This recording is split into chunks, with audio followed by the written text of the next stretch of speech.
Hey, welcome back.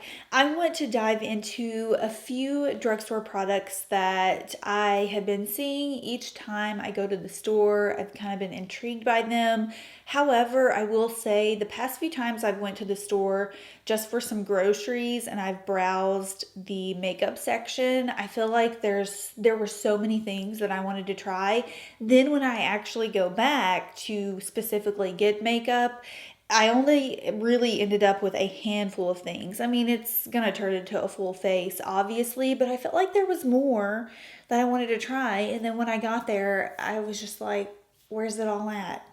Anyways, almost every single thing I'm going to be using on my face is some type of new-ish or new to me product that I picked up at the drugstore. So the first thing I was really intrigued to try, mainly because it is within the Neutrogena line. Neutrogena is one of my favorite drugstore brands to explore, and I've been getting a lot of comments from you all to try it as well, and it is the Healthy Skin Anti-Aging Perfector.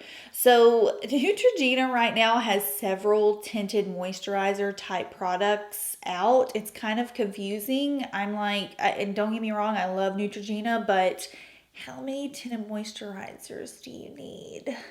On God, we know I stand by Hydraboost Hydrating Skin Tint. This is the ultimate drugstore product for me, but I'm interested to see how this one is going to be different. I feel like it might be a little bit more sheer. It has an SPF of 20, and it is supposed to have a moisturizing retinol treatment in it. So let's give it a try.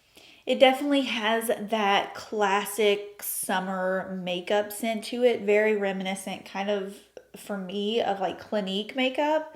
So there is a bit of a scent to it. It's like an SPF scent. And I am expecting this to be pretty sheer, which I'm on board for the summertime. Oh yes, baby girl is sheer, very sheer. So yeah, I would definitely categorize this as a tinted moisturizer formula. I don't foresee this being very buildable. However, I think this would be something nice to wear, let's say like beach vacay, at the lake. It's very summer appropriate. It doesn't look like it's pore enhancing, which is good, but also not a ton of coverage going on. I am going to do one more pump just to see how layerable it is. Oh, and I got the shade Light to Neutral 30, and it seems to be spot on.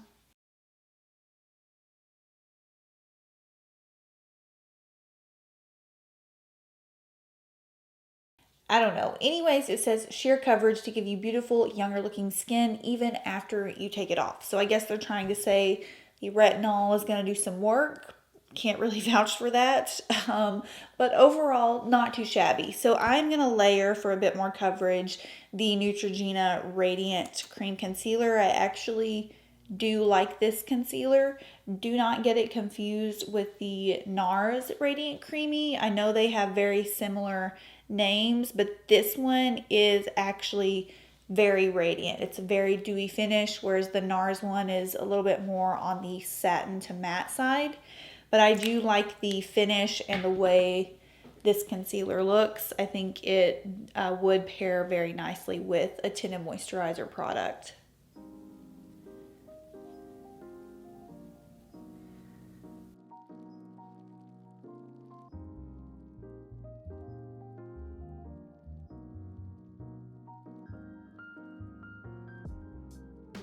So I'm still on the hunt for my favorite drugstore powder, and this is one that I saw on the bottom row of the L'Oreal section. I'm pretty sure this powder, just by the packaging, it seems to be like an older powder. I know I've seen it there before, but the name really stood out to me, and it's the L'Oreal Hydra Perfect powder. So I'm going to give it a shot. It is kind of like a semi-translucent powder. I got it in the shade Light, and I'm going to use that just to set my face slightly. I am going to use a powder bronzer, and I'm going to use it on my Morphe M438. This is always the brush that I generally use to set my face. I get questions about it a lot, but this is it. So we will see how this works. I like that it has a bit of color to it. I'm generally not the biggest fan of completely white or transparent powders. So this one is a good match for my skin tone. So far so good, really no complaints. It actually looks very nice. So I'm going to use a powder bronzer. This is the e.l.f. Priming Infusion bronzer that I talked about when I did my full face of e.l.f. makeup video. I have been using this like every single day. I really like it. It's a smooth bronzer, and that's saying a lot because we all know that I generally do prefer the cream bronzer, but this one has been, it's very smoothing and I like the color of it. I think it matches my skin tone really well right now.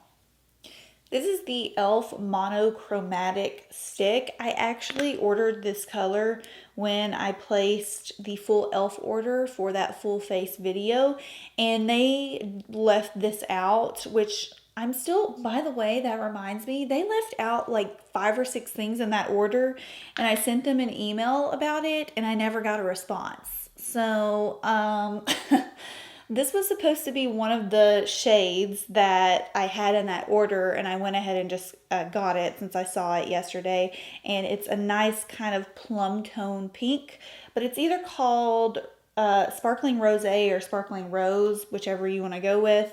And I'm just going to use that as my blush today.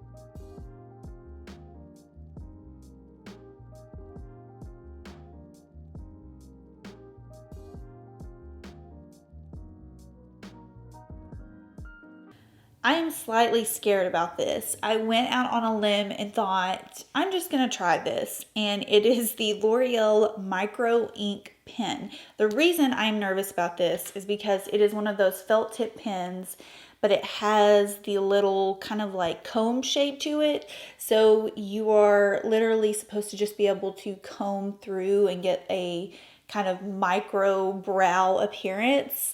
I'm not so sure. I got it in the shade blonde, which I'm very glad that I did because it is quite a bit darker than what, to me, this comes off as, I'll show you a swatch. To me, that is not blonde. To me, that's a pretty dark brown, and that's what I feared when I saw the color options. Generally, I feel like blonde shades at the drugstore run a little bit deeper. So I got it in the shade blonde. Yes, we're gonna see how it goes.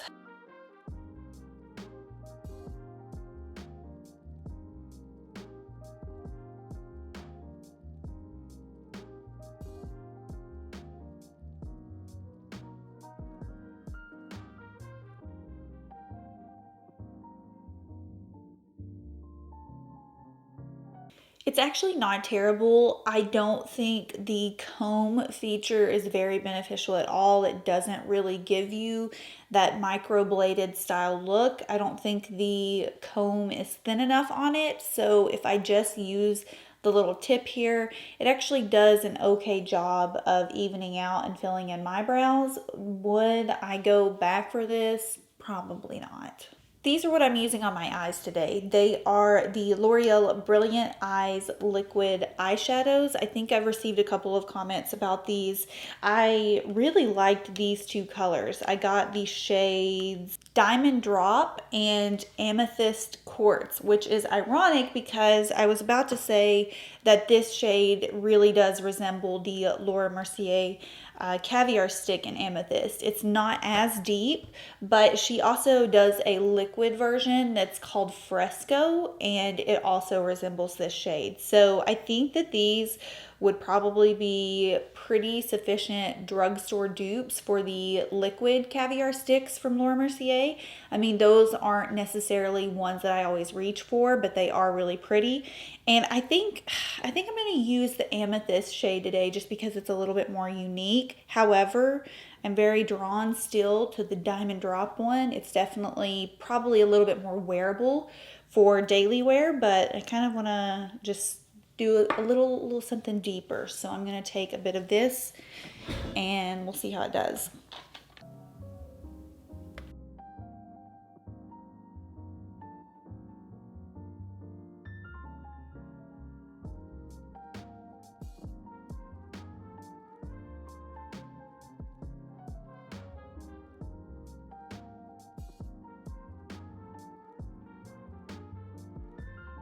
Very impressed by this formula. Very creamy, very opaque. The Laura Mercier ones are very sheer. They're hard to build up and they can have a lot of fallout. That's why certain colors aren't my favorite formulas. But this particular color that I used, I had no problem building up. It is a gorgeous color. It's kind of like a slight purple, obviously amethyst, the color's amethyst, but it has this touch of a very faint like gold hint to it, and you can kind of see that more on like the inner part of my eye.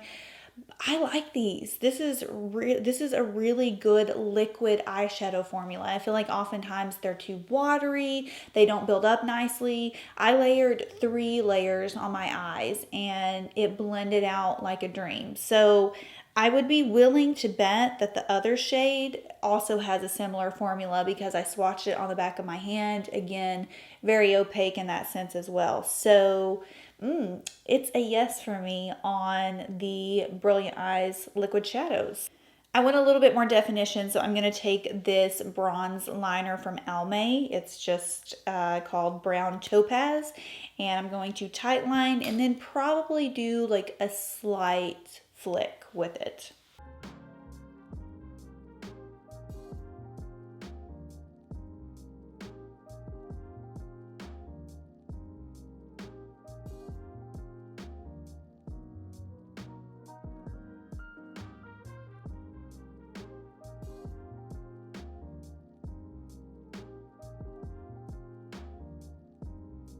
We are going to revisit Covergirl Exhibitionist for mascara.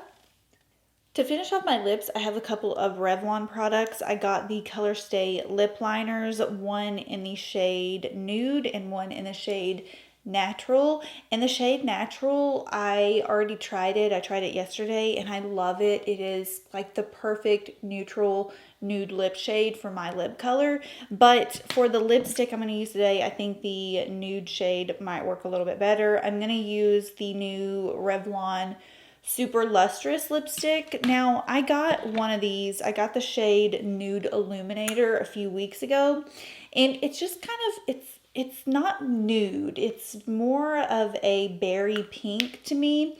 So I got another shade yesterday, and I got it in the shade Sparkling Honey, and it looks like a very dark brown, but when you put it on, it's just a very sheer kind of light wash of color. I'm not sure how I feel about these. A lot of people have been raving about them. They're very pretty, but they are very slick and they don't have the longest lasting power. So that's why I kind of want to put the Color Stay lip liner on underneath in a darker color. But this is the combo we're going to be using. Okay, so overall, really no complaints with any of these products that I picked up. This is probably one of my more favorite drugstore style videos that I've done just because it really seemed like every single thing that I used paired nicely. Love these cream eyeshadows. I mean, as far as drugstore formulas go, these are probably some of the best, and I can just tell the way that they are sitting on my eyes right now. They're going to have really great lasting power. They also blended and layered so incredibly well. I can't wait to use this lighter color. I think this one would be great for a really quick wash on the eyes, especially to make your eyes a little bit more brighter. Yeah, no complaints whatsoever. I really like the brown contrast with the purplish toned eyes. So I hope you all enjoyed. Let me know if you have tried these and if you have had a similar experience. They also had probably about 5 or 6 more shades other than these two. So a pretty good lineup. I hope you guys enjoyed, and I will see you in my next one. Bye.